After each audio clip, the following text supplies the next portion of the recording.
আপনি যদি সাইয়েদনা ওমর ফারুকের জীবনের দিকে তাকান,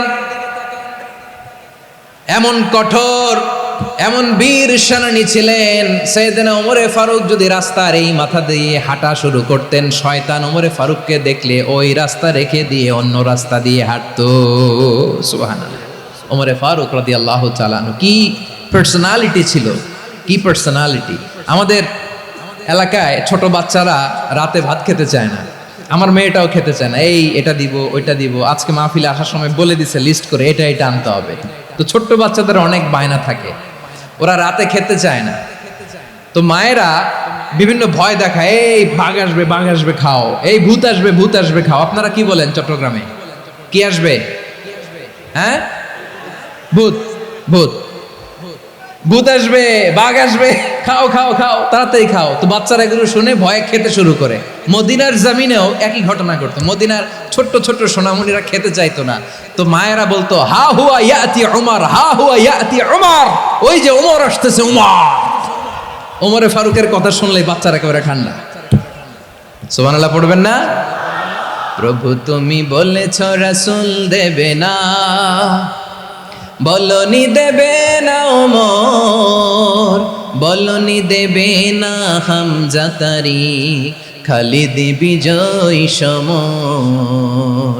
প্রভু তুমি বলেছ রাসূল দেবে না, বলনি দেবে না ওমর, বলনি দেবে না হামজা তারিক, খালিদ বিজয় সমর। প্রভু তুমি বলেছ রাসূল দেবে না। আল্লাহু আকবার। ওমর ফারুক রাদিয়াল্লাহু তাআলা আনহু, ওনার কথা শুনলে গায়ের মধ্যে গুজবাম হয়, গায়ের পশমগুলো দাঁড়িয়ে যায়। সুবহানাল্লাহ বলেন। কি পার্সোনালিটি ছিল, কি ব্যক্তিত্ব ছিল। মুনাফিকরা ওমর ফারুককে জমের মতো ভয় পেতেন। শয়তান, খোদ শয়তান এই রাস্তা দিয়ে আসলে শয়তান অন্য রাস্তা দিয়ে হাঁটতো। ওমর ফারুক রাদিয়াল্লাহু তাআলা আনহুর জীবনে যদি দেখেন, তাহলে সেখানে আপনি আদালতের, ইনসাফের, সুশাসনের, জাস্টিসের নমুনা দেখতে পাবেন। কয়টা শুনবেন? সাইয়েদনা ওমর ফারুকের রাদিয়াল্লাহু তাআলা আনহুর সন্তান আব্দুর রহমান মিশরে মদ খেয়ে মদ্যপ অবস্থায় ধরা পড়েছে। মদ খাওয়ার কারণে, মদ যদি কেউ পান করে আর যদি প্রমাণিত হয়, তার বিচার হলো 80 বেত। আওয়াজ করে বলেন কয় বেত? বাংলাদেশেও তো এই আইন আছে নাকি? বাংলাদেশে আছে? হ্যাঁ, মদ খাইলে 80 বেত, এই আইন বাংলাদেশে চালু হোক। আমরা চাই কি চাই না? চাই সবাই। এজন্যই তো ইসলাম ভাল লাগে না। ইসলামকে ভাল লাগে না। ইসলামকে আউট করে রাখতে পারলেই তো এরকম বড় বড় বোতল খাওয়া যায়। একেবারে সহজ, পানির মতো সহজ, হিসাব একেবারে সহজ। ওমর ফারুক রাদিয়াল্লাহু তাআলা আনহুর ছেলে ভুল করে মদ পান করে ফেলেছিলেন। আব্দুর রহমান, ঘটনা ঘটেছে মিশরে। মিশরের গভর্নর তখন আমর ইবনে আস রাদিয়াল্লাহু তাআলা আনহু। আব্দুর রহমানের ভাই যে গভর্নরকে বলল, গভর্নর যদি একটু দয়া করেন, খলিফার ছেলে আমার ভাই আব্দুর রহমান মদ্যপ অবস্থায় ধরা পড়েছে, জনসম্মুখে যদি আপনি বেত্রাঘাত করেন আমাদের প্রেস্টিজ থাকে না। যদি 80 বেত আপনি মারেন আমার কোনো কথা নাই, কিন্তু ঘরের ভেতরে মারেন। আব্দুর রহমানের ভাইয়ের সুপারিশ শুনে সাইয়েদনা আমর ইবনে আস রাদিয়াল্লাহু তাআলা আনহু রাজি হয়ে গেলেন। ঘরের ভেতরে লোকচক্ষুর আড়ালে 80 বেত তিনি মানলেন। কিন্তু ঘটনাক্রমে এই কথা লুকিয়ে লুকিয়ে ঘরের ভেতরে 80 বেত মারার কথা সাইয়েদনা ওমর ফারুক মদিনা থেকে জানতে পারলেন। মদিনা থেকে তিনি ফরমান জারি করলেন, এই বিচার যেমনটি আমর ইবনে আস আদায় করেছে, এটা প্রকৃতপক্ষে আদায় হয় নাই। আসো সবাই মদিনায় আসো, আমর ইবনে আস মদিনায় আসো, আব্দুর রহমানও আসো, সবাই আসো। জনসম্মুখে এই বিচার কার্যকর করতে হবে। সাইয়েদনা ওমর ফারুক মসজিদে নববীর পিলারের মধ্যে নিজের ছেলেকে বাঁধলেন, আবার জনসম্মুখে 80টা বেত তার গায়ের মধ্যে মারলেন। মাজমুয়ে ফাতাওয়া ইবনে তাইমিয়া রাহিমাহুল্লাহ উনি এটা নকল করেছেন। এটা সবচেয়ে বিশুদ্ধ মত। আরো অনেক মত আছে, মারা গেছে কবরের উপর, ওগুলো বাদই দিলাম। কেমন খলিফা ছিলেন, কেমন খলিফা। পশ্চিমারা তোমরা জাস্টিস আমাদেরকে শেখাও, ইনসাফ কারে বলে, সুশাসন আমাদেরকে তোমরা শিখাও। ওমরে ফারুক রাদিয়াল্লাহু তাআলা আনহু ওই বিচারকে তিনি ধর্তব্য মনে করেন নাই, মদিনাতে এনে আবার জনসম্মুখে আবার 80 বেত মেরেছেন। মিশরে ওমরে ফারুক রাদিয়াল্লাহু তাআলা আনহু আমর ইবনুল আসকে গভর্নর করে পাঠালেন। সেখানে আমর ইবনুল আসের ছেলে একটা প্রতিযোগিতায় রানার আপ হয়েছে, এক মিশরি সেখানে চ্যাম্পিয়ন হয়েছে। রানার আপ বুঝতে পেরেছেন তো? রানার আপ সেকেন্ড হয়েছে, এক মিশরি হয়েছে চ্যাম্পিয়ন প্রথম।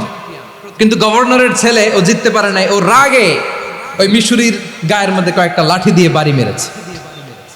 মিশরি যে মদিনাতে ওমরে ফারুকের কাছে বিচার দিলেন, আপনার গভর্নরের ছেলে অন্যায়ভাবে আমার গায়ে হাত তুলেছে। সাইয়েদনা ওমরে ফারুক আবার ফরমান জারি করলেন, আসো মদিনাতে আসো। মিশরীকে ডাকলেন।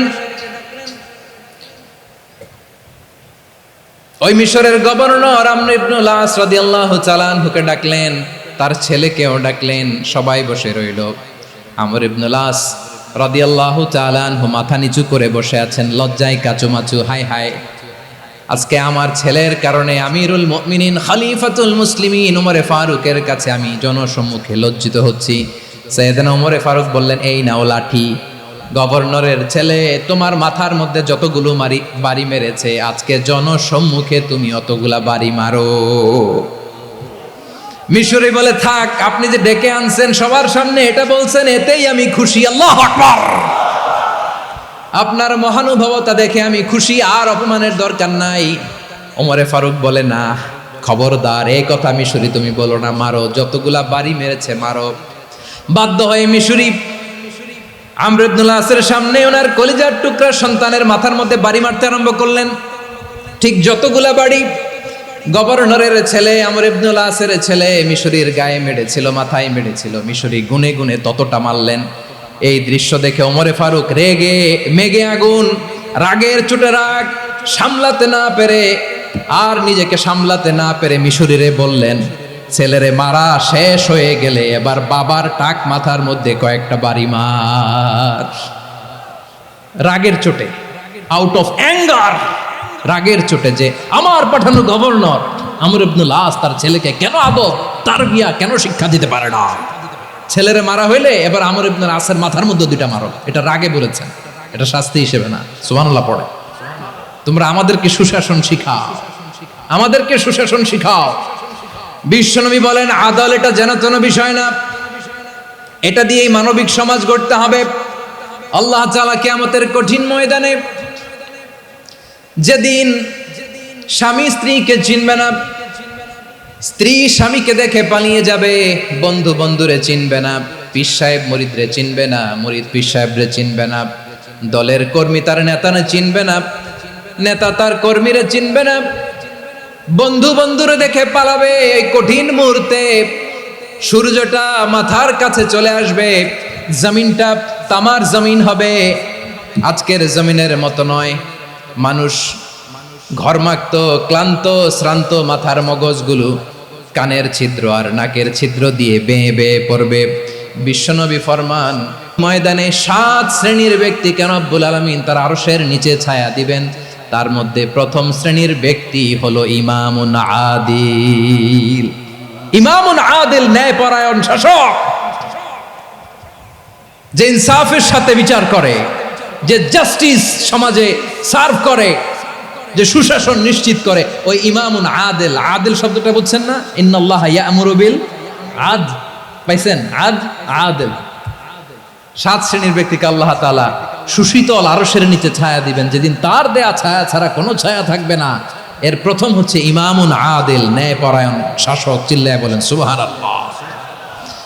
আবার বিশ্বনবী বললেন, ইন্নাল মুকসিতিনা ইনদাল্লাহি আলা মানাবিরা মিন নূর আন ইয়ামিনির রহমান। কিয়ামতের দিন যারা ন্যায়পরায়ণ হিসেবে আল্লাহর সামনে দাঁড়াবে, কিয়ামতের দিন রব্বুল আলামিন তার আরশের ডান দিকে ওই ন্যায়পরায়ণ লোকদের জন্য আরশের ডান দিকে একটা নূরের মিম্বারে তাদেরকে বসার সুযোগ করে দিবে।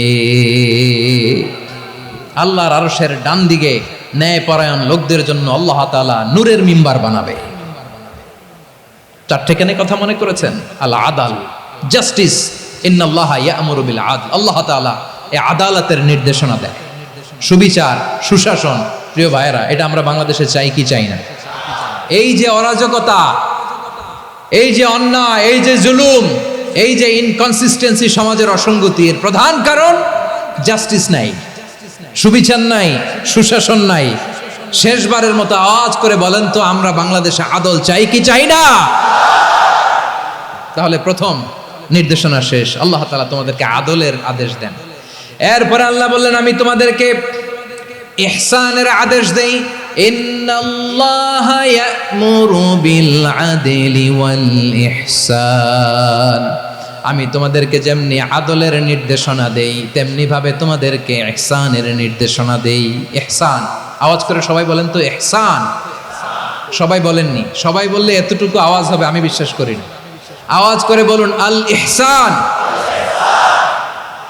ইহসান মানে কারো প্রতি সফট হার্টেড হওয়া, মহানুভব হওয়া, অনুগ্রহ পরায়ণ হওয়া, অনুগ্রহশীল হওয়া, একে অপরের প্রতি দয়াদ্র হওয়া।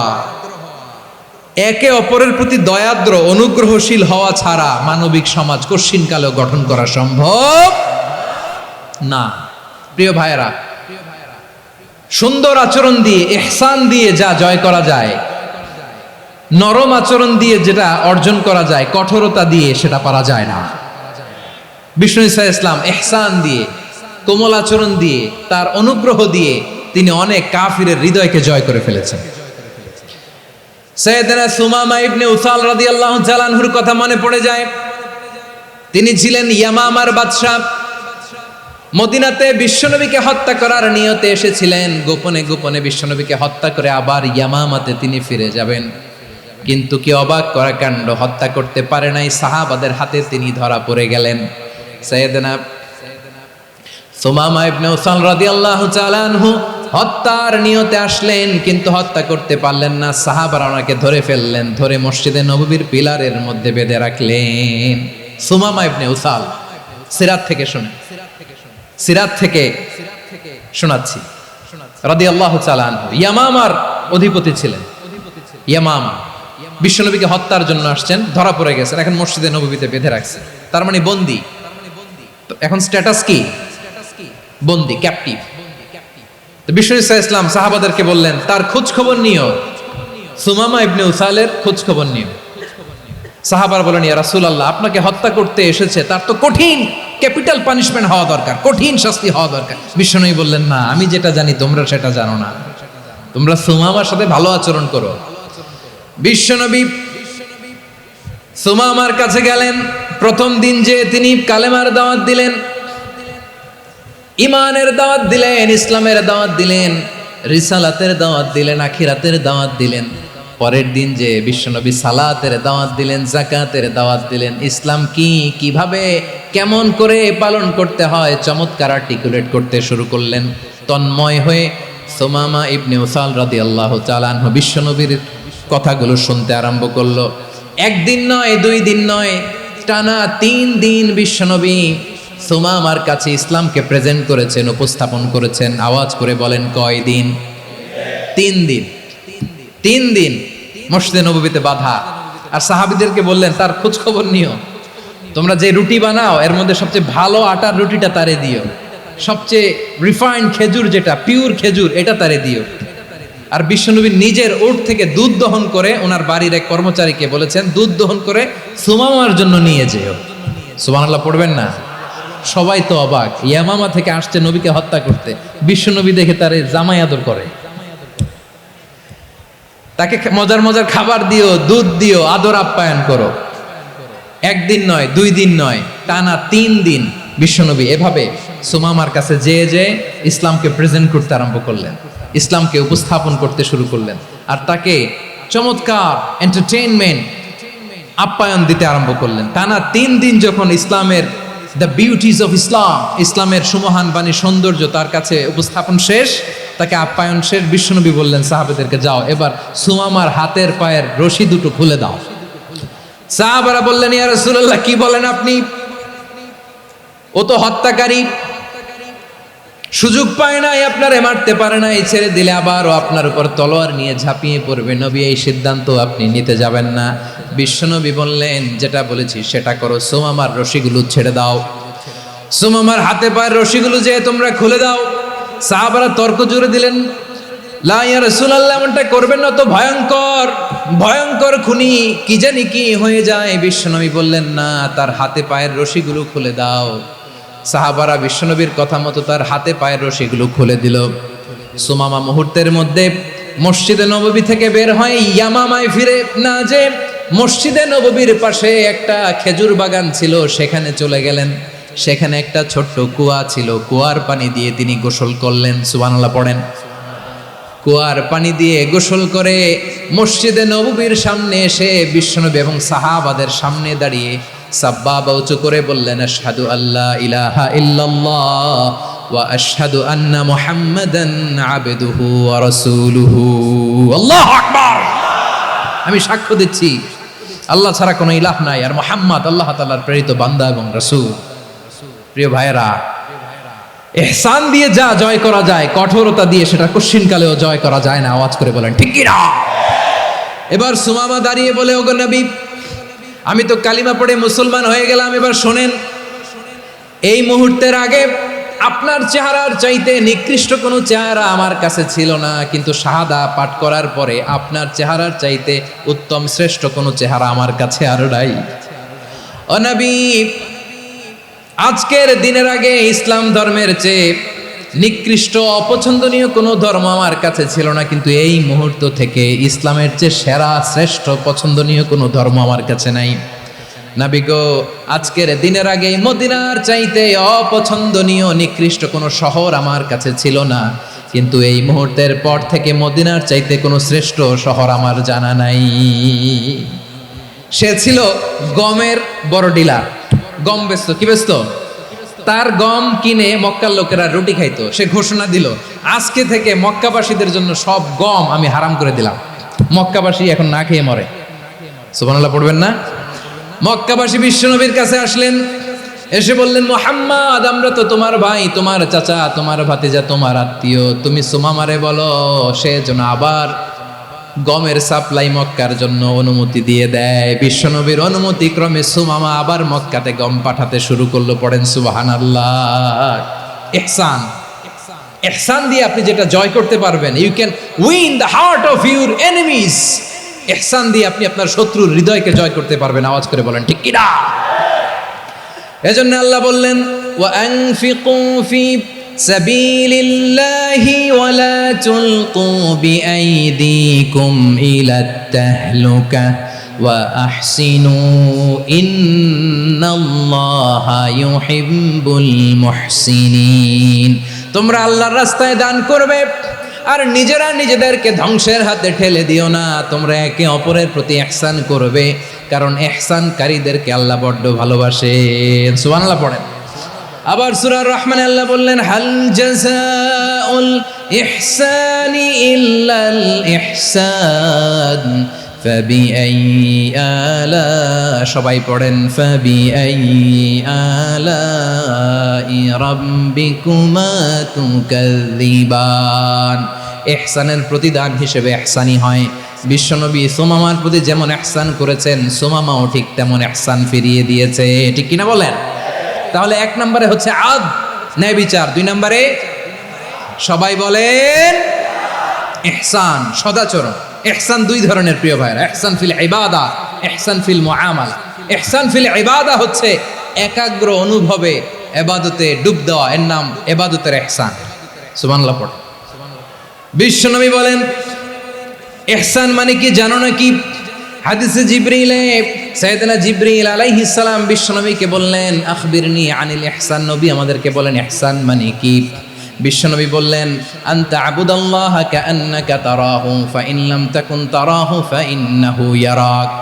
ইহসান মানে হলো এমন ভাবে তুমি আল্লাহর সামনে নিজেকে উজাড় করে ইবাদত করবে, তুমি ভাববে তুমি আল্লাহকে দেখতে পাচ্ছ।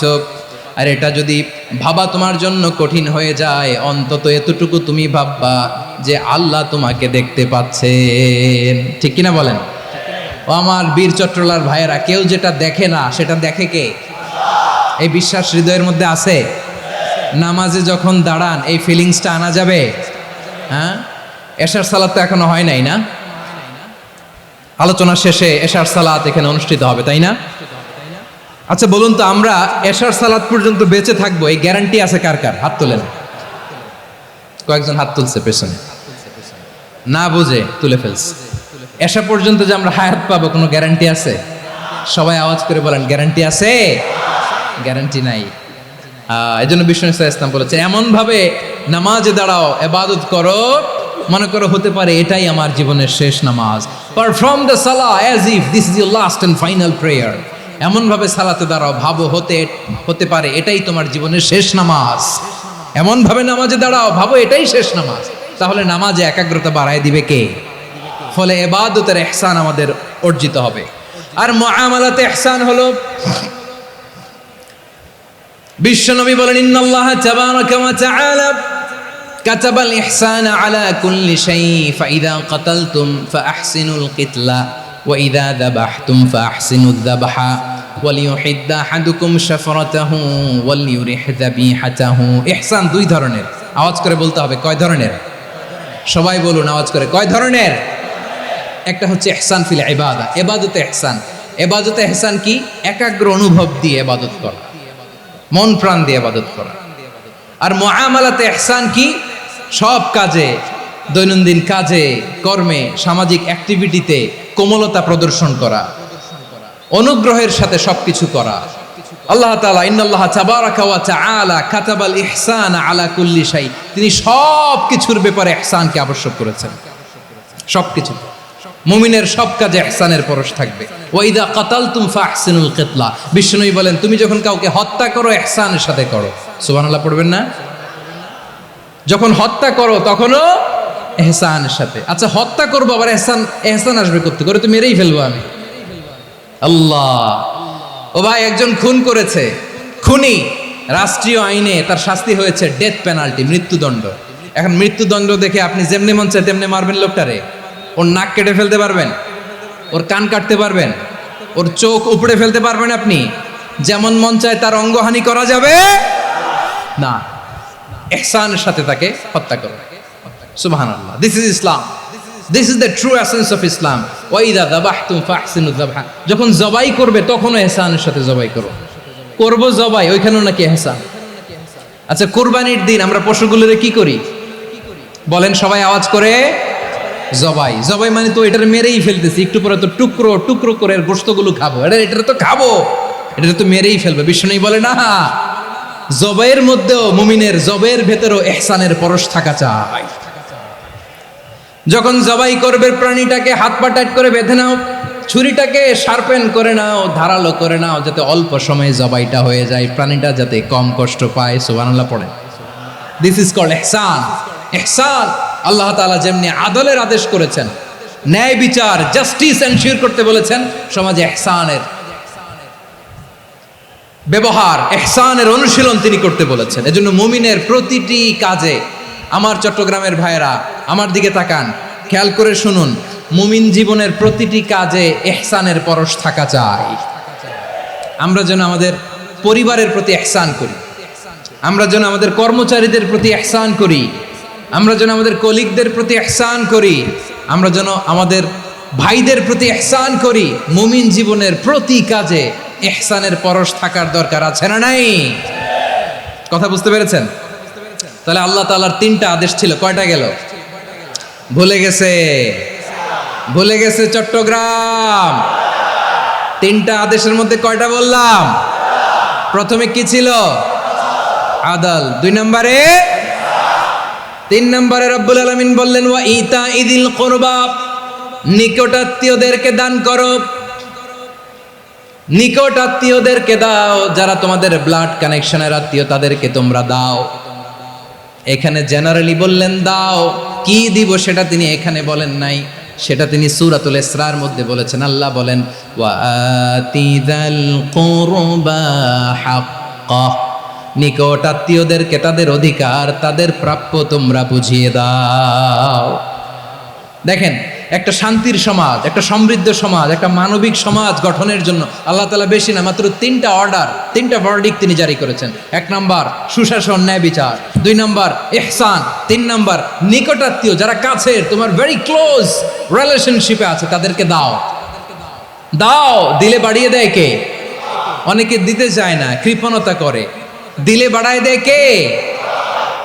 ও মিয়া, মদিনার মধ্যে সবচাইতে গরিব সাহাবী ছিল বেলাল রাদিয়াল্লাহু তাআলা আনহু।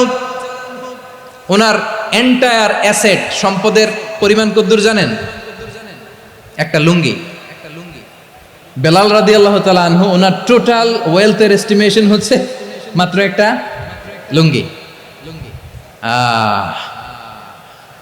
একটা লুঙ্গি, টোটাল ওয়েলথ এস্টিমেশন, টোটাল সম্পদের পরিমাণ বেলাল রাদিয়াল্লাহু তাআলা আনহুর কি ছিল? কথা বোঝে নাই বোধহয়। কি ছিল? ওই বেলাল রাদিয়াল্লাহু তাআলা আনহুকে বিষ্ণু ইসলাম বলেছেন, আনফিক ইয়া বেলাল, ও বেলাল তুমিও দাও। ওয়ালা তাখশা মিন যিল আরশি ইখলালা, আরশের অধিপতির তো কোনো ঘাটতি নাই, তুমি দিলে ওই আল্লাহ তোমারে বাড়ায় দিবে। এজন্য আমার প্রিয় ভাইয়েরা, দিলে কমে না, দিলে বাড়ে। অনেকে ধরে রাখে, নতুন কিছু নিতে পারে না, হাত দিয়ে যেটা ধরে রেখেছেন এটা দিয়ে দেন, বড় একটা ধরার সুযোগ পাবেন। জোরে বলেন ঠিক কিনা? ধরেন 5 কেজি ওজনের একটা ধরে রাখছেন, এখন 10, এটা না ছাড়লে 10 কেজি ধরতে পারবেন আপনি? আচ্ছা, 10 কেজির জিনিস একটা আছে হাতে, ওইটা যদি ছেড়ে দেন তাহলেই না 15 কেজি ধরতে পারবেন। কথা বলেন ঠিক কিনা? তাহলে দিলে বাড়িয়ে দেয় কে? রব্বুল আলামিন বললেন 3 নাম্বার আদেশ হলো তোমাদের প্রতি, সমাজটারে কেমন করে মানবিক সমাজ, সুন্দর সমাজ গড়বা। 3 নাম্বার আদেশ হলো ওয়াতিদাল কুরবা হাক্কা, নিকটাত্মীয়দেরকে তাদের প্রাপ্য বুঝিয়ে দাও। এই নিকটাত্মীয়দেরকে তাদের অধিকার বুঝিয়ে দেওয়া, প্রাপ্য বুঝিয়ে দেওয়াতে আমাদের গাফলতি আছে না নাই? চট্টগ্রামে নাই? মাশাআল্লাহ আছে, আছে। অনেকে দেখবেন অনেক আল্লাহওয়ালা, তাহাজ্জুদ গুজার, সেজদা দিতে দিতে কপালে কালো দাগ ফেলে দিছে, সে তার বোনের হকটা আদায় করে নাই। আছে না নাই? হ্যাঁ, এখানেও আছে। সর্বনাশ। অনেক বড় হাজী সাহেব, বিশাল লম্বা দাড়ি, ছেলেরে সব দিয়ে দিছে, মেয়েরে কিছু দেয় নাই, মেয়ের হক আদায় করে নাই।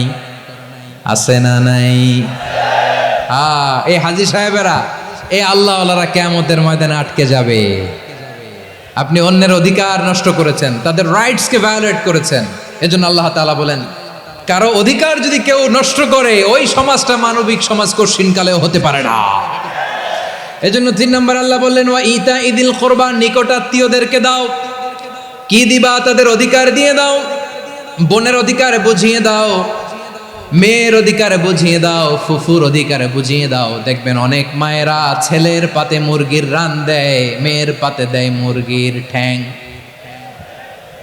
এরকম আছে না নাই? ছেলেরা কি দেয়? মুরগির। মেয়ের পাতে কি দেয়? তো মেয়ের কি মুরগির রান খেতে মনে চায় না? মনে চায় না?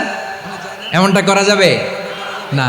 নিকটাত্মীয়দেরকে অধিকার দিয়ে দাও, নিকটাত্মীয়ের সাথে সুসম্পর্ক রাখো। আদেশটা কার? এজন্য প্রিয় ভাইয়েরা, জীবনে যদি বারাকা অর্জন করতে চান, নিকটাত্মীয়দের সাথে সুসম্পর্ক রাখতে হবে, তাদের জন্য উপহার পাঠাতে হবে। বিশ্বনবী বলেন, লা ইয়াদখুলুল জান্নাতা কাতে, যে ব্যক্তি আত্মীয়তার সম্পর্ককে ছিন্ন করে দেয়, সে কশিনকালেও আল্লাহর জান্নাতে ঢুকবে না। আপনি কি এটারে সহজ হাদিস মনে করছেন? এটা সহজ কথা? আপনি ভাবছেন আপনার নামাজ আপনারে বাঁচাতে পারবে, আপনার রোজা বাঁচাতে পারবে, আপনার তাহাজ্জুদ আপনারে বাঁচাতে পারবে? অধিকার নষ্ট করলে কিছুই আপনারে বাঁচাতে পারবে না। এজন্য নিকট আত্মীয়দেরকে দিতে হবে বেশি বেশি। বিশ্বনবী বলেন, ইন্না সাদাকাতা আলাল মিসকিনি সাদাকা ওয়া আলা যির রাহিমি ইসনাতান সাদাকাতুন ওয়া সিলা। মিসকিন রে দান করলে শুধু দানের সওয়াব হয়, নিকট আত্মীয়কে দান করলে 2টার সওয়াব হয়। সাদাকার সওয়াব হয়, আবার আত্মীয়তার বন্ধন অটুট রাখার সওয়াব হয়ে যায়। আবার বিশ্বনবী বললেন, মান সাররাহু আইয়ুবসাতা লাহু ফি রিজকিহি ওয়া ইউনসা লাহু ফি আসারিহি ফালইয়াসিল রাহিমা। যে ব্যক্তি তার রিজিকের প্রশস্ততা চায় আর হায়াতে বরকত চায়, সে যেন তার আত্মীয়ের সাথে সুসম্পর্ক রাখে। আমার প্রিয় চট্টলার ভাইয়েরা, আমাদের রিজিক বাড়ুক, এটা আমরা চাই কি চাই না? সবাই চান? হ্যাঁ, আমাদের রিজিকে প্রশস্ততা আসুক, চাই কি চাই না? আমাদের হায়াতে বরকত আসুক, আমরা চাই কি চাই না? এই দুইটা যদি চান তাহলে নিকটাত্মীয়দের সাথে সুসম্পর্ক রাখবেন, পারবেন? তাহলে সমাজটারে মানবিক সমাজ বানায় দিবে কে? তিনটা আদেশ চলে গেল, কয়টা? আওয়াজ করে বলেন। 1 নম্বরে কি ছিল? 2 নম্বরে, 3 নম্বরে নিকটাত্মীয়দেরকে দান। আপনাদেরকে আরো শোনার আগ্রহ আছে? আপনাদের মনোযোগ আছে না গেছে? কষ্ট হচ্ছে না? মাশাআল্লাহ, মাশাআল্লাহ। তাকবীর পড়ুন, লিল্লাহে তাকবীর।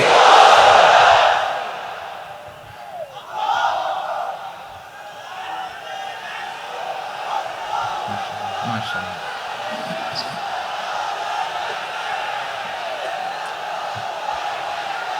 আমার প্রিয় ভাইয়েরা, আল্লাহ তাআলা 3টা জিনিসের যেমনি আদেশ করেছেন, অনুরূপভাবে 3টা বিষয় তিনি বারণ করেছেন, নিষেধ করেছেন। ওগুলোর কাছেও যাওয়া যাবে। শুনবেন।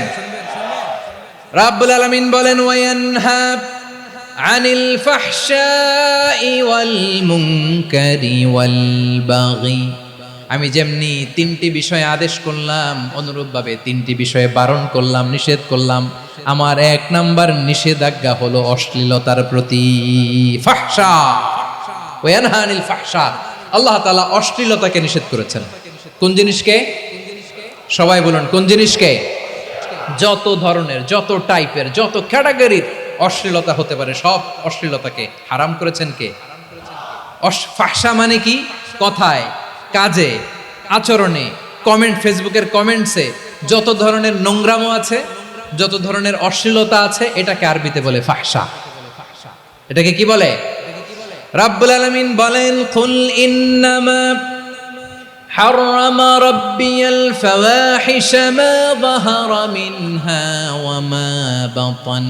ও নবী, আপনি বলে দেন, আমার রব প্রকাশ্য, অপ্রকাশ্য, স্পষ্ট কিংবা অস্পষ্ট, দৃশ্যমান কিংবা অদৃশ্যমান সব অশ্লীলতাকে হারাম করেছেন। সব ধরনের অশ্লীলতা হারাম, সব ধরনের।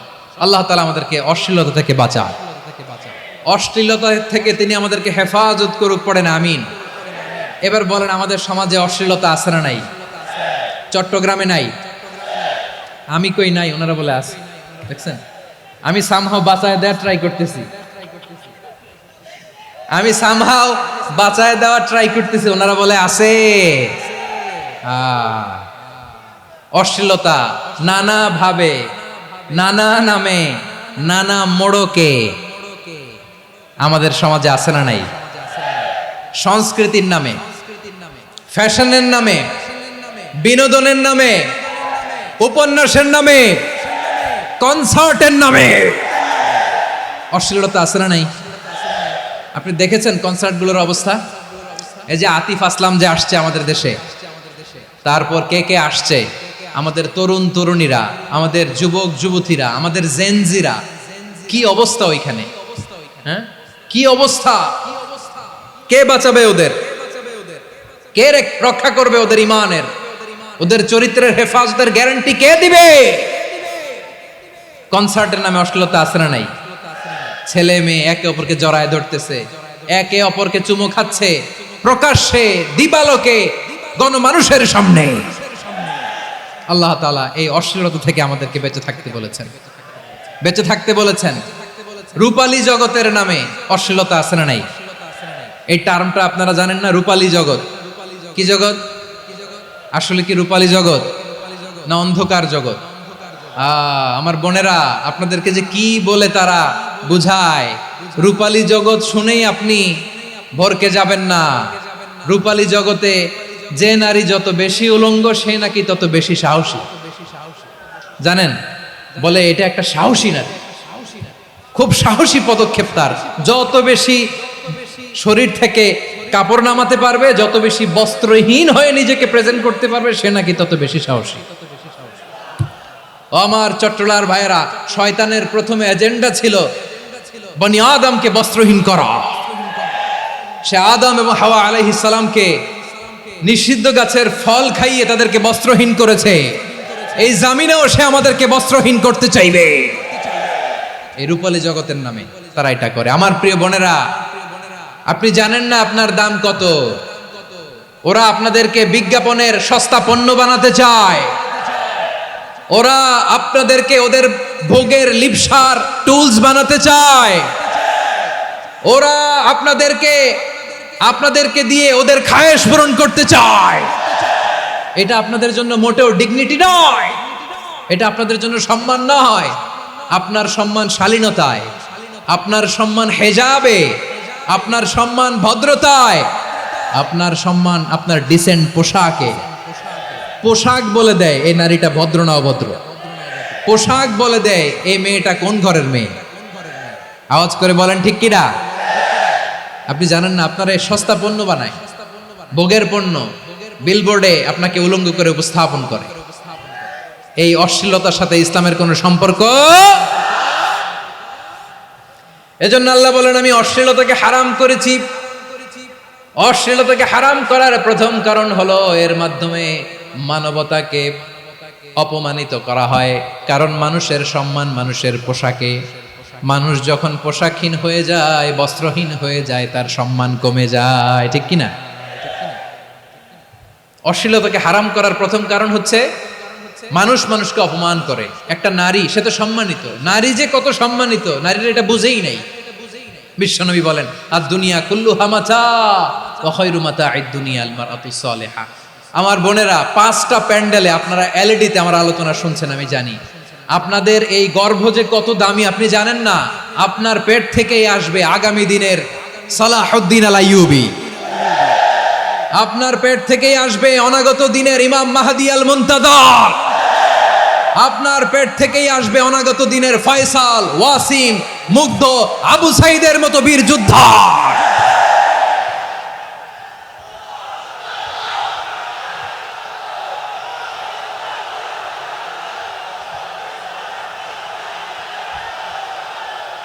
আমার প্রিয় বোনেরা, আমার প্রিয় বোনেরা, বিশ্বনবীর কথার ওজন খেয়াল করেন। আদ-দুনিয়া কুল্লুহা মাতা ওয়া খায়রু মাতা'আদ দুনিয়া আল মারআতুস সালিহা। দুনিয়ার সবকিছুই অ্যাসেট, এর মধ্যে সবচেয়ে দামি অ্যাসেট নেককার নারী। আপনার গর্ভ যে কত দামি আপনি জানেন না। নিজের সময়টাকে কাজে লাগান, কোরআন পড়েন, সুন্নাহ পড়েন। আপনার অনেক দায়িত্ব ঘরে। You are the MD of your family. একটা family it's a very big institution. পরিবার একটা অনেক বড় প্রতিষ্ঠান। and you are the MD of your institution. আপনি এই পরিবারের MD, managing director of your family. এখানে আপনার কত দায়িত্ব। আপনি ছেলে মেয়েদেরকে তারবিয়া করবেন, আপনি আপনার স্বামীর জন্য ঘরটারে জান্নাতের নীর বানাবেন, আপনার জন্য জান্নাতের ডুপ্লেক্স বাড়ি ওইখানে তৈরি করে রাখবে কে?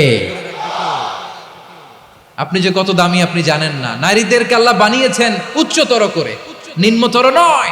নারীদেরকে ছোট্ট জিনিস দিলে এটার বড় করে দেয়। নারীদেরকে ভ্রূণ দিলে, শুক্রাণু দিলে নারী এটারে বাচ্চা হিসেবে উপহার দেয়, ঠিক কিনা?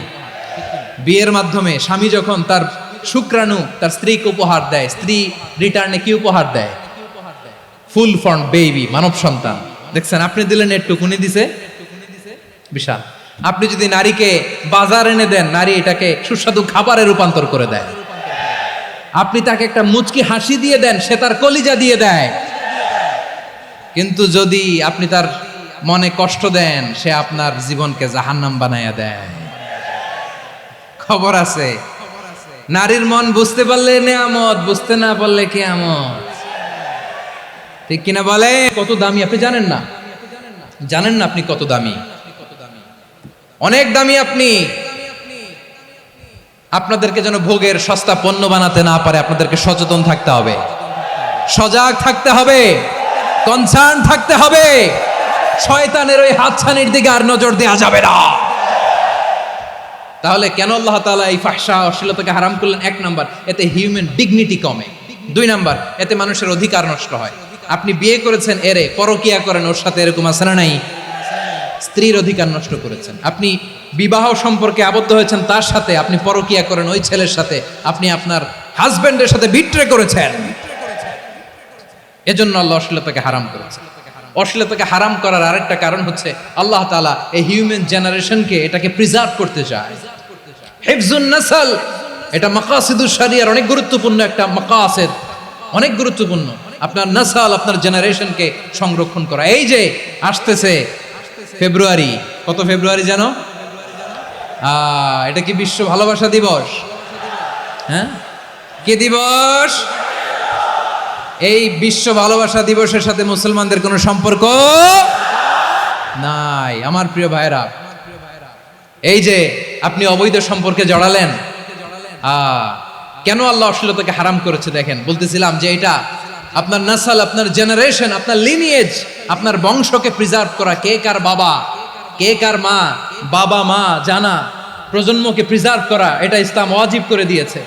এই যে অবৈধ সম্পর্কের কারণে, বিশ্ব বেহায়া দিবসের কারণে, এগুলোর আউটকাম, আউটপুট হিসেবে মাঝে মাঝে এই ঢাকা মেডিকেলের ডাস্টবিনে নবজাতকের বাচ্চার কান্নার আওয়াজ শুনতে পাওয়া যায়। চট্টগ্রাম মেডিকেলের ডাস্টবিনে নবজাতকের কান্না শুনতে পাওয়া যায়। বীর চট্টলার মুসলমানেরা বুঝতে পারলে আওয়াজ করে বলেন, এই যে চট্টগ্রাম মেডিকেলে যে নবজাতকটা পাওয়া গেল, ওর বাবাকে আমাকে বলেন, ওর বাবাকে, ওর মাকে, ও কোন ফ্যামিলির সন্তান কেউ জানে? আপনি হিউম্যান ডিগনিটিকে অপমান করেছেন না? আপনি তার ভবিষ্যৎকে অন্ধকার করেছেন না? আপনি তার লিনিয়েজকে প্রশ্নবিদ্ধ করে দিয়েছেন না? এই জন্য আল্লাহ তাআলা অশ্লীলতাকে আমাদের জন্য হারাম করে দিয়েছেন। পড়েন সুবহানাল্লাহ। এই জন্য রাব্বুল আলামিন বলেন, কুল ইন্নামা হারামা রাব্বিয়াল ফাওয়াহিশা মা যাহারা মিনহা ওয়া মা বাতান।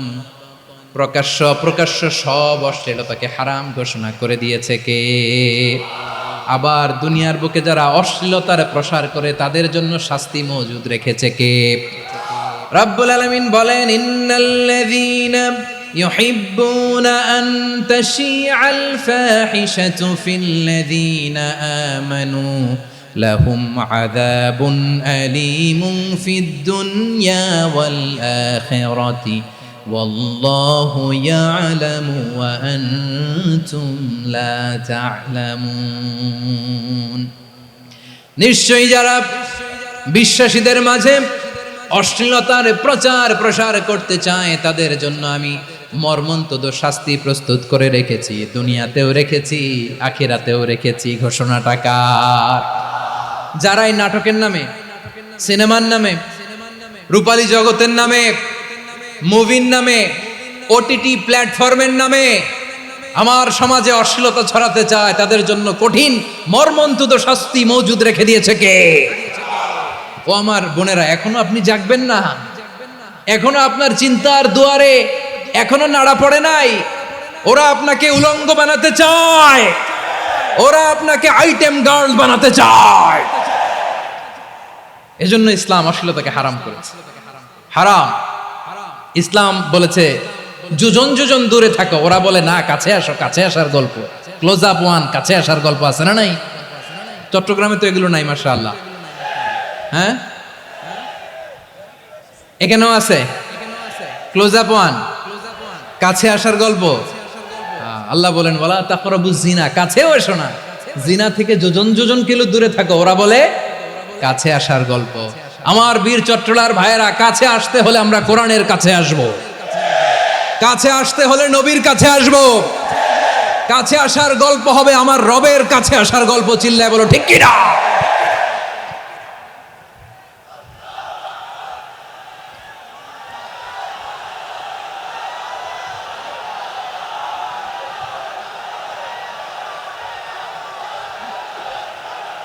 বসুন বসুন আমার ভাইয়েরা। তাহলে অশ্লীলতার সাথে আমাদের কোনো সম্পর্ক? সবাই বলতে পারেননি, আওয়াজ করে বলুন, অশ্লীলতার সাথে আমাদের কোনো সম্পর্ক? আমরা এই সমস্ত ক্লোজ আপ ওয়ান, কাছে আসার গল্পের প্রোগ্রামে যাব? আমরা কোনো ধরনের অশ্লীল কন্টেন্ট সোশ্যাল মিডিয়ায়, টিভিতে দেখব? কি যুগ যে আমরা কাটাচ্ছি আপনি কল্পনা করতে পারবেন না। পর্ন ইন্ডাস্ট্রি, নারী পুরুষের বস্ত্রহীন যুগল দৃশ্য, এটাকে দিয়ে ওরা কোটি ডলারের ইন্ডাস্ট্রি বানিয়েছে। পুরো মানব ইতিহাসে এরকম জঘন্য সময় মানব ইতিহাস পার করে নাই। পর্ন এটা ইন্ডাস্ট্রি হয়ে গেছে। আমাদের এই যুবকগুলো, জেনজিগুলো, ওদের চরিত্র বাঁচাবে কি করে? কেমন করে হেফাজত করবে ওদের এই মূল্যবান চরিত্র? আমার প্রিয় ভাইয়েরা, এই অশ্লীলতার দ্য লেটেস্ট ভার্সন হচ্ছে LGBTQ। শরীফ থেকে শরীফা। শুনছেন আপনারা? দেখতে পুরুষ, আসলেই পুরুষ, সুস্থ একজন পুরুষ, 4 সন্তানের বাবা, বলে আমি মনে মনে নারী। দেখতে নারী, সুস্থ নারী, আসলেই সে দিব্যি একজন নারী, বলে আমি মনে মনে পুরুষ। সবচেয়ে ভয়ঙ্কর অশ্লীলতার সবচাইতে লেটেস্ট ভার্সন হচ্ছে এই ট্রান্সজেন্ডারিজম। সুস্থ পুরুষ তার বায়োলজিক্যাল গ্রোথকে হরমোন দিয়ে স্টপ করে দিয়ে সে সার্জারি করে নারী হতে চায়, সুস্থ নারী পুরুষ হতে চায়। পুরুষ পুরুষের প্রতি সেক্সুয়ালি আকর্ষণ বোধ করে, এটা লূত আলাইহিস সালামের কওমের মধ্যে ছিল। এটাকেও আল্লাহ কোরআনে ফাহিশা বলেছেন। ওয়ালুতান ইয ক্বালা লিকাওমিহি আতা'তুনাল ফাহিশাতা মা সাবাকাকুম বিহা মিন আহাদিম মিনাল আলামিন। লূত আলাইহিস সালাম বললেন, তোমরা কি এমন এক অশ্লীল কার্যক্রমে ডুব দিলে নাকি যেটা গোটা বিশ্বের কেউ কখনো করে নাই, তোমরাই প্রথম করেছো। পড়েন নাউযুবিল্লাহ। এই পশ্চিমের এই রোগ আমার দেশে যেন আসতে না পারে, আমাদের সজাগ থাকতে হবে। প্রিয় ভাইরা চিল্লায় বলেন ঠিক কি না? পশ্চিমের অবস্থা ভয়ঙ্কর। পাশ্চাত্যে আমি যুক্তরাষ্ট্রে ছিলাম অনেকদিন, কয়েক মাস, বিভিন্ন স্টেটে ঘুরেছি। গার্ডিয়ানরা উদ্বিগ্ন, ছেলে মেয়েদেরকে, ছোট্ট ছেলে মেয়ে, ওদেরকে জিজ্ঞেস করে তুমি how do you feel right now inside yourself, তুমি ভিতরে ভিতরে কেমন ফিল করো, তোমার কি ছেলে ছেলে লাগে না মেয়ে মেয়ে লাগে? আচ্ছা বলেন, এই ছোট্ট বাচ্চাটা ওকে এগুলো জেন্ডার অ্যাসাইনমেন্ট বলতে এগুলো কিছু বুঝে? এইভাবে মিসগাইড করা হচ্ছে। কৌতূহল বশত ছোট্ট ছেলে যদি বলে আমার তো মেয়ে মেয়ে লাগে, তখন বলে যে না তুমি মেয়ে, ছেলে না। মা বাবা বাধা দিলে ওকে আলাদা গভর্নমেন্ট হাউসে নিয়ে যাবে। ভয়ঙ্করতম অবস্থা। আমরা একটা সময়ে শুনতাম যে হুজুর আমার ছেলেটা খুব ভালো, হাফেজে কোরআন, আল্লাহওয়ালা। হুজুর আমার ছেলে দাড়ি রাখছে, আল্লাহওয়ালা। হুজুর আমার ছেলে 5 ওয়াক্ত সালাত জামাতের সাথে পড়ে, তার মানে আল্লাহওয়ালা। পশ্চিমে যে আমি কি শুনছি জানেন? ওরা বলে হুজুর আমার ছেলেটা ইউনিভার্সিটির একটা মেয়ের সাথে প্রেম করে, ও খুব আল্লাহওয়ালা, হুজুর দোয়া করবেন। এর কারণ ওদের কাছে আল্লাহওয়ালার ক্রাইটেরিয়া হচ্ছে হুজুর আমার ছেলেটা আরেক ছেলেরে পছন্দ করে নাই, আমার মেয়েটা আরেক মেয়েকে ভালোবাসে নাই, এজন্য আমার ছেলেটা আল্লাহওয়ালা, হুজুর ওর জন্য একটু দোয়া করে দিয়েন। কি চ্যালেঞ্জ ওরা ফেস করতেছে। ওনার ছেলে যে আরেক ছেলেরে বিয়ে করবে না, এটাতেই উনি খুশি যে আলহামদুলিল্লাহ আমার ছেলেটা একটা মেয়েরে ভালোবাসে, আমার মেয়েটা একটা ছেলেরে ভালোবাসে, মানে এটা খুব আল্লাহওয়ালা। নাউজুবিল্লাহ পড়তে পারলেন না? এজন্য অশ্লীলতার সাথে আমাদের কোনো সম্পর্ক। রব্বুল আলামিন বলেন ওয়ায়ানহা আনিল ফাহশাই ওয়াল মুনকারি ওয়াল বাগি, 3টা জিনিসকে আমি নিষিদ্ধ করলাম। 1 নাম্বার হলো ফাহশা, অশ্লীলতা। 2 নম্বরে হলো মুনকারের সমস্ত মন্দ কাজ। আপনাদের মনোযোগ আছে না? শেষ করে দিব? আর 2-1 মিনিট শুনবেন? আচ্ছা বলি তাহলে, আর 2-1 মিনিট। তাহলে নিষেধাজ্ঞা জারি করেছেন 3টা জিনিসের উপর। 1 নাম্বার কি? ফাহশা, অশ্লীলতা। 2 নাম্বার মুনকার। মুনকার মানে হচ্ছে যত মন্দ কাজ, খারাপ কাজ, বাজে কাজ, এটার বলে মুনকার। এটার কি বলে? আপনারা পড়ছেন না তা'মুরুনা বিল মা'রুফি ওয়া তানহাউনা আনিল মুনকার। ভালো কাজের আদেশ, সৎ কাজের আদেশ, অসৎ কাজের নিষেধ। মুনকার, মুনকার হচ্ছে মানুষের স্বাভাবিক বিবেকবোধ যেটাকে খারাপ বলে, ওইটাই মুনকার। পৃথিবীর সব আসমানি গ্রন্থ যেটাকে খারাপ বলেছে, মানুষের স্বাভাবিক বিবেকবোধ যেটাকে খারাপ বলেছে, এগুলো সব মুনকার। যেমন ইফটিজিং, এটা কি ভালো না খারাপ? মজুদদারি, খাদ্যে ভেজাল দেওয়া, ওজনে কম দেওয়া, মাছে ফরমালিন মিশানো, চাঁদাবাজি, টেন্ডারবাজি, দখলবাজি, এগুলো আমাদের স্বাভাবিক বিবেকেই বলে এগুলো খারাপ, এগুলো হচ্ছে মুনকার। আল্লাহ তাআলা এই মুনকার থেকে আমাদেরকে বেঁচে থাকতে বলেন, আর শয়তান এই মুনকারের প্রতি আমাদেরকে উদ্বুদ্ধ করে। আল্লাহ তাআলা বললেন ইয়া আইয়ুহাল্লাযীনা আমানু লা তাত্তাবিউ খুতুওয়াতিশ শাইতান ومن يتبع خطوات الشيطان فإنه يأمر بالفحشاء والمنكر। আল্লাহ বললেন আমার গোলামেরা শোনো শোনো, ও আমার বিশ্বাসী বান্দারা খবরদার, তোমরা কশিনকালেও শয়তানের পদাঙ্ক অনুসরণ করবে না, কারণ শয়তান তোমাদেরকে অশ্লীলতা এবং মন্দ কাজের দিকে উদ্বুদ্ধ করে। আমাদের কাজ হচ্ছে শয়তান আমাদেরকে যেদিকে নিতে চায় আমরা তার উল্টা দিকে যাব, ঠিক কিনা বলে? শয়তান এই মন্দ কাজকে আমাদের কাছে বিউটিফাই করে চাকচিক্যময় করে আমাদের সামনে উপস্থাপন করে। এজন্য আল্লাহ বলেন মুনকারকে থামাতে হবে, মুনকার প্রতিরোধ করতে হবে। মুনকার প্রতিরোধের দায়িত্ব শুধু আমাদের নাকি? শুধু আপনার খতিব সাহেবের, ইমাম সাহেবের, নাকি মুসলিম উম্মার সবার? আওয়াজ করে বলুন, মুনকার অসৎ কাজ প্রতিরোধের দায়িত্ব কার? রাব্বুল আলামিন বলেন কুনতুম খায়রা উম্মাতিন উখরিজাত লিন-নাসি তা'মুরুনা বিল মা'রুফি ওয়া তানহাউনা আনিল মুনকার। তোমাদেরকে শ্রেষ্ঠ জাতি করে জমিনের মধ্যে আবির্ভূত করা হয়েছে, যাতে করে তোমরা জমিনের ভেতরে সৎ কাজের আদেশ করতে পারো আর অসৎ কাজের নিষেধ করতে পারো। উম্মাহ কুনতুম খায়রা, তাহলে গোটা উম্মার দায়িত্ব, এটা বুঝতে পারছেন তো? আচ্ছা, আরো নিচে আসেন।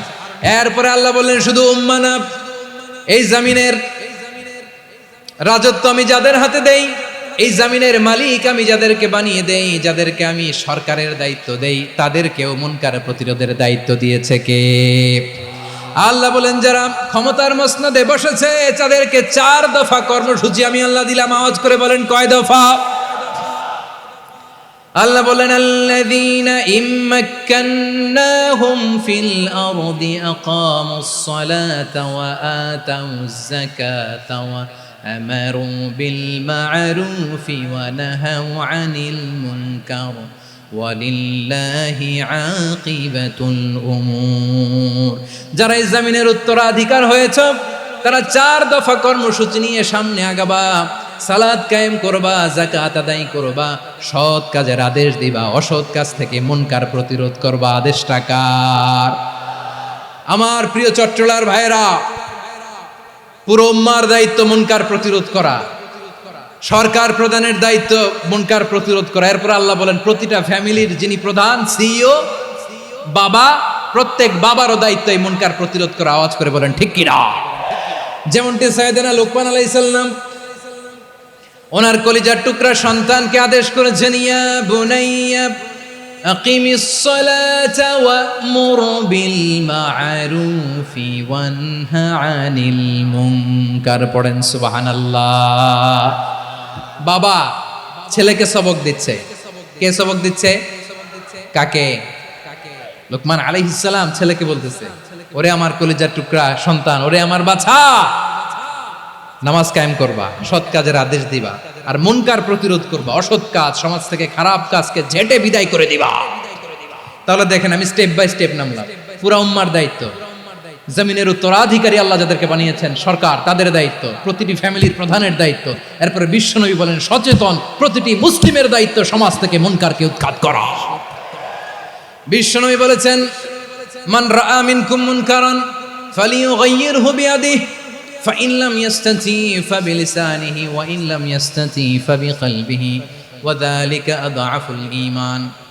সমাজে যে মুনকার দেখবে, খারাপ কাজ দেখবে, সেজন্য হাত দিয়ে সেটাকে থামায়। কি দিয়ে? আপনাদের তো হাত নাই না? হাত আছে, হাত আছে।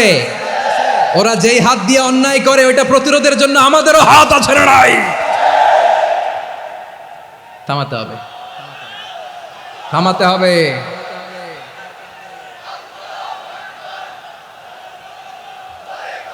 বসুন আমার প্রিয় ভাইয়েরা, ওরা ওদের যেই হাত দিয়ে টেন্ডারবাজি করে, চাঁদাবাজি করে, ইফটিজিং করে, দখলবাজি করে, যেই হাত দিয়ে, ওই মুনকার থামায় দেওয়ার জন্য আল্লাহর দেয়া আমাদেরও 2টি হাত আছে না নাই? আমাদেরও হাত আছে। থামাইতে হবে, থামাইতে হবে, হিম্মত করতে হবে। আমার প্রিয় ভাইয়েরা, না থামালে আমরাই ডুববো শেষমেশ। আমাদের বাঁচার জন্য হলেও থামাইতে হবে। রব্বুল আলামিন বলেন ওয়াত্তাকু ফিতনাতাল লা তুসিবান্নাল্লাযীনা যালামু মিনকুম খাসসা। ও আমার গোলামেরা, ওই আযাবকে ভয় করো যে আযাব যখন আমি জমিনের বুকে পাঠাই শুধু জালেমদেরকেই মারি না, আলেমদেরকেও মারি। আযাব যখন আসে তখন শুধু জালিমই মরে না, আলেমও মরে। জানেন, মুসা আলাইহিস সালামের পায়ে একবার একটা লাল পোকা কামড় দিয়েছে, লাল পিঁপড়া। লাল পিঁপড়া কামড় দিলে খুব আরাম লাগে না? কি লাগে? হ্যাঁ, জ্বলে না? লাল একটা পিঁপড়া কামড় দিছে, তো উনি রেগে মেগে পাশি দেখে লাল পিঁপড়ার বাসা, পা দিয়ে ডলে মুছে সবগুলো পিঁপড়া মেরে ফেলছে।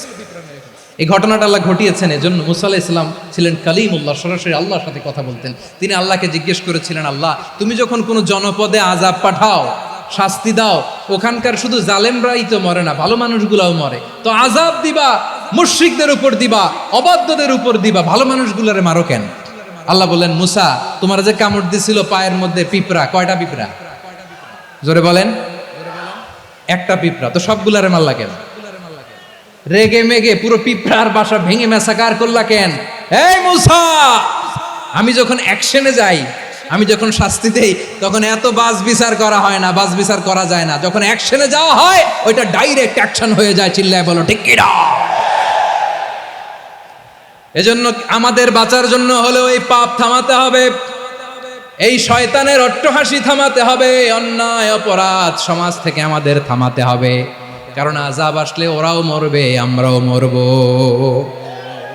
একটা জাহাজ 2 তলা, আপনি আছেন 2য় তলায়, শুনতেছেন? শুনতেছেন? জাহাজ কয় তলা?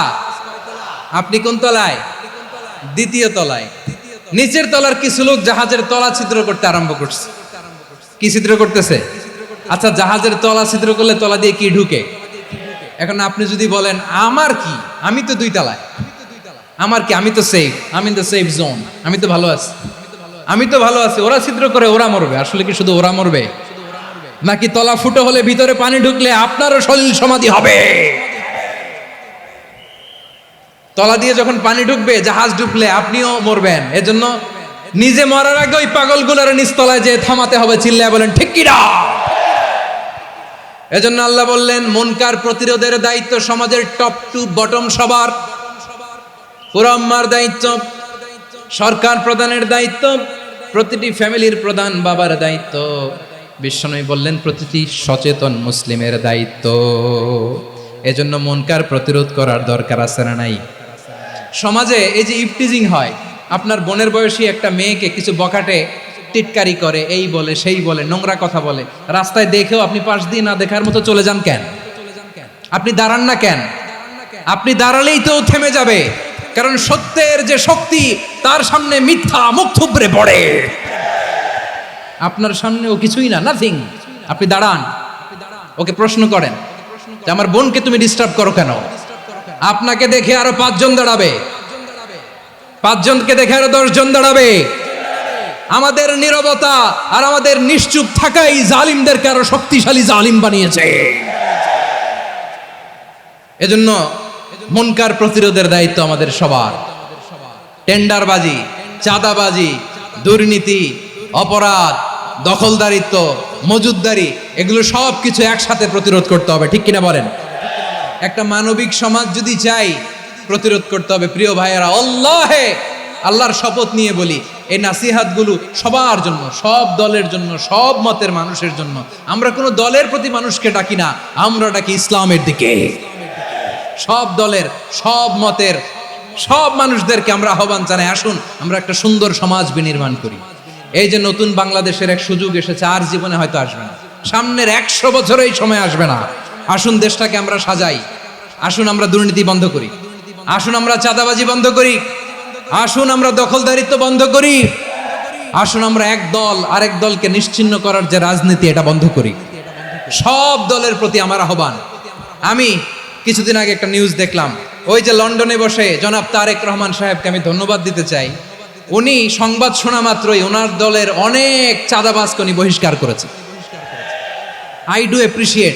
প্রতিটি দলের এরকম ইনিশিয়েটিভ নেওয়ার দরকার আছে না নাই? যে কোনো দলে এই প্র্যাকটিসটা থাকার দরকার আছে না নাই? চাঁদাবাজদের সাথে আপনারা নিজেদেরকে মুক্ত ঘোষণা করবেন যে এরা আমার দলের কর্মী হতে পারে না। আমরা চাঁদাবাজ মুক্ত বাংলাদেশ চাই, জুলুম মুক্ত বাংলাদেশ চাই, ফ্যাসিজম মুক্ত বাংলাদেশ চাই, গুণ খুন খারাপি মুক্ত বাংলাদেশ চাই। আমরা নতুন ভোরের বাংলাদেশ চাই। ওই বাংলাদেশ পাওয়ার জন্য মুনকার প্রতিরোধে, অন্যায় প্রতিরোধে যদি বাঘের বাচ্চার মতো, আবু সাইদের মতো দুই হাত উঁচু করে বুককে টান টান করে প্রসারিত করে দাঁড়াতে হয়, রাজি আছো মুসলমান? কারা কারা রাজি? আল্লাহকে হাত দেখিয়ে প্রতিজ্ঞা করো।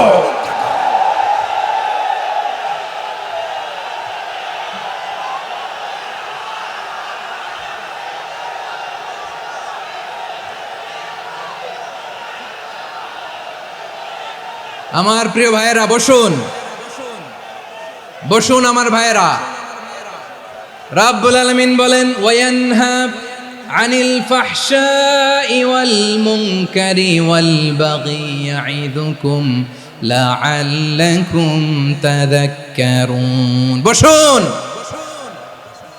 আল্লাহ বললেন, আমি অশ্লীলতাকে নিষেধ করি, আমি সব ধরনের মন্দ কাজকে নিষিদ্ধ করি, সব শেষে আমি সীমা লঙ্ঘনকে তোমাদের জন্য নিষিদ্ধ করি। আলোচনা মনে আছে তো, না ভুলে গেছেন? নিষিদ্ধ করেছেন কয়টা জিনিস? 1 নম্বরে অশ্লীলতা, 2 নম্বরে মুনকার তথা সব মন্দ কাজ, 3 নম্বরে আল বাগি সীমা লঙ্ঘন, ক্রসিং দ্য লিমিট। সীমা লঙ্ঘন করা ভালো না। We all should know our limits. চিল্লায় বলেন ঠিক কিনা? একই আয়াতে আল্লাহ বললেন, কুল ইন্নামা হাররামা রাব্বিয়াল ফাওয়াহিশা মা যাহারা মিনহা ওয়া মা বাতানা ওয়াল ইসমা ওয়াল বাগিয়া বিগাইরিল হক। অন্যায় ভাবে যে অবাধ্য হয়, যে সীমা লঙ্ঘন করে, তাদেরকেও আমি এটা হারাম করে দিলাম। সীমা লঙ্ঘন করা হারাম, সীমা লঙ্ঘন করা হারাম। আল্লাহ বারবার বারবার আমাদেরকে ওয়ার্নিং দেয়। যখন আমরা থামি না তখন আল্লাহ ধরে, আর যখন ধরে তখন ছাড়ে না। ধরে ধরে ধরে না, ধরলে আল্লাহ। ফেরাউনকে কিন্তু হুট করে ধরে নাই, আপনারা জানেন 9 বার ওয়ার্নিং দিয়েছে। ফেরাউনকে আল্লাহ তাআলা ওয়ার্নিং দিয়েছিল কয়বার? বীর চট্টলার বীর সেনানীরা আওয়াজ করে বলেন, ফেরাউনকে ধরার আগে ওয়ার্নিং দেওয়া হয়েছিল কয়টা? রাব্বুল আলামিন বলেন, ওয়ালাকাদ আতাইনা মূসা 9 আয়াতিন বাইয়িনাত। 9টা মুআজিজা দেখিয়েছি। 1 2 3 বারবার এইভাবে রিমাইন্ডার, ওইভাবে রিমাইন্ডার, এইভাবে নসিহাত, ওইভাবে দাওয়া। ফাকুলা লাহু কাওলান লাইয়িনা, নরম করে বলো, সফট করে বলো, যত ওয়ে হতে পারে দাওয়া মেথডোলজির। মূসা আলাইহিস সালামের সব অ্যাপ্লাই শেষ। 10ম বারে যে আল্লাহ ধরছে, 10ম বারে যে ধরেছে। এজন্য আল্লাহ বলেন, আমি সীমা লঙ্ঘনকে পছন্দ করি না। কোরআনের অন্য আয়াতে বাগীকে বলা হয়েছে আল ইতিদা। সীমা লঙ্ঘন যারা করে তাদেরকে আল্লাহ বলেছেন মুতাদিন। ওয়াকাতিলু ফি সাবিলিল্লাহিল্লাযীনা ইউকাতিলুনাকুম ওয়ালা তা'তাদু ইন্নাল্লাহা লা ইউহিব্বুল মুতাদিন। আমি সীমা লঙ্ঘনকারীদেরকে কঠিনকালেও পছন্দ করি না। আমরা যেন সীমা লঙ্ঘন না করি। রাজি আছেন তো? যে কোনো ক্ষেত্রে ইবাদতে যেন সীমা লঙ্ঘন না করি। অনেকে আমরা ইবাদতে সীমা লঙ্ঘন করে ফেলি। বিশ্বনবী সাল্লাল্লাহু আলাইহি ওয়াসাল্লাম যেটা শিখিয়েছেন, এর বাইরে যে অতিরিক্ত বুজুর্গ হতে চায়, এরকম আছে না নাই? করা যাবে না, কোনো ক্ষেত্রেই সীমা লঙ্ঘন করা যাবে, এমনকি যুদ্ধ ক্ষেত্রেও না। বিশ্বনবী সাল্লাল্লাহু আলাইহি ওয়াসাল্লাম বলেন, খবরদার যুদ্ধ ক্ষেত্রেও সীমা লঙ্ঘন করো না।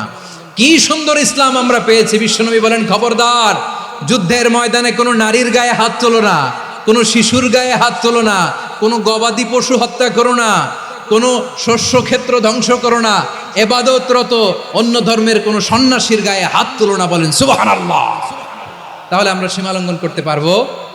প্রিয় ভাইরা, একটা সুখী, সমৃদ্ধ, শান্তির সমাজ, মানবিক সমাজ যদি আমরা গঠন করতে চাই, আমাদের আল্লাহর দেয়া কয়টা আদেশ মানতে হবে বলেন দেখি? সবাই বলেন কয়টা? আর বেঁচে থাকতে হবে কয়টা জিনিস থেকে? আওয়াজ করে বলেন কয়টা? আচ্ছা, আদেশ নাম্বার 1 কি ছিল বলেন? আল্লাহর আদেশ কি? 1 নাম্বার আদাল, ন্যায়পরায়ণতা। আমরা সুবিচার, সুশাসন, ন্যায় বিচার চাই কি চাই না? 2 নম্বরে কি ছিল? মাশাআল্লাহ, আওয়াজ করে বলেন 2 নম্বরে কি ছিল? ইহসান। আমরা যেন সবার প্রতি দয়া পরবশ হই, ইহসান করি। 3 নম্বরে কি ছিল? নিকটাত্মীয়দের দান করা, তাদের অধিকার প্রাপ্য বুঝিয়ে দেওয়া। পাশাপাশি তিনটা জিনিস থেকে আল্লাহ বারণ করেছেন, নিষেধ করেছেন। তার প্রথমটা ফাহশা, অশ্লীলতা। অশ্লীলতার সাথে আমাদের কোনো সম্পর্ক। আজকের এই ঐতিহাসিক চট্টগ্রামের প্যারেড ময়দান থেকে আমরা যত ধরনের মা ফাহারা মিনহা মা বাতান, প্রকাশ্য অপ্রকাশ্য, দৃশ্যমান অদৃশ্যমান, সব অশ্লীলতা থেকে নিজেদেরকে মুক্ত ঘোষণা করলাম। অশ্লীলতাকে আমরা না বলে দিলাম। আওয়াজ করে সবাই বলুন নো। অশ্লীলতার সাথে আমাদের কোনো সম্পর্ক। 2 নম্বর নিষেধাজ্ঞা কি ছিল? আল মুনকার, সমাজের যত মন্দ কাজ এগুলোকে আমরা প্রতিরোধ করব। রাজি আছেন তো সবাই? 3 নম্বরে আল বাগি, সীমালঙ্ঘন। কোন মুসলিম সীমালঙ্ঘন করে না, এমনকি যুদ্ধক্ষেত্রে ওনা আওয়াজ করে বলেন ঠিক কি না। রাব্বুল আলামিন শেষে বললেন ইয়াইদুকুম লাআল্লাকুম তাযাক্কারুন, আল্লাহ তোমাদেরকে উপদেশ দেন যাতে তোমরা শিক্ষা গ্রহণ করো। আমরা উপদেশ দেব, আমরা জোর করে কাউরে কিছু মানাতে চাই না। লা ইকরাহা ফিদ্দিন ওয়া যাক্কির ফা ইন্না যিকরা তানফাউল মুমিনিন। উপদেশ দিলে এটা মুমিনদের কাজে দেয়। লাস্তা আলাইহিম বিমুসাইতির ইন্নামা আনতা মুযাক্কির। নবী হে, আপনি রিমাইন্ডার দাতা, আপনি উপদেশ দিবেন। আমরাও বিশ্বনবীর এই হাদিসগুলো থেকে, কোরআনের আয়াত থেকে রিমাইন্ডার, এই কথামালা বাণীবাহক হিসেবে এই বাণীগুলো আপনাদের সাথে কাছে পৌঁছে দিলাম। আমরা আল্লাহ তাআলার কাছে প্রার্থনা করি, আল্লাহ আমরা যেন আদল দিয়ে আমাদের সমাজকে গঠন করতে পারি। আল্লাহ আমরা যেন ইহসান করতে পারি, আমরা যেন নিকটাত্মীয়দের দান করতে পারি। আল্লাহ যত ধরনের অশ্লীলতা, অনাচার, মন্দ কাজ, সীমালঙ্ঘন, অবাধ্যতা থেকে যেন আমরা বেঁচে থাকতে পারি। আল্লাহ তাআলা আমাদের সবাইকে কথাগুলো বোঝার ও আমল করার তৌফিক দান করুক। হাযা মা ইনদি ওয়াল ইলমু ইনদাল্লাহ আলাইহি তাওয়াক্কালতু ওয়া ইলাইহি উনীব। প্রিয় ভাইরা, আমি আপনাদের সবার জন্য দোয়া করি, আপনারাও আমার জন্য দোয়া রাখবেন। আমাদের পাশেই আছেন আমাদের সকলের শ্রদ্ধাভাজন আমাদের মুরব্বী আওলাদে রাসূল আনোয়ার হোসেন তাহের জাবির আল মাদানী হাফিজাহুল্লাহ ওয়া রাআহ। সবাই বসুন। উঠবেন না, কেউ উঠবেন না। উঠলেন কেন? উঠলেন কেন? প্যারেড ময়দানের প্রোগ্রাম তো এরকম হইতে পারবে না। বসুন, এটা আল্লামা সাঈদীর স্মৃতি বিজড়িত মাহফিল। বসুন, বসুন, এই মাহফিলের আদব আছে। বসুন, বসুন। সুশৃঙ্খল ভাবে আমরা আখির মোনাজাতে অংশগ্রহণ করব।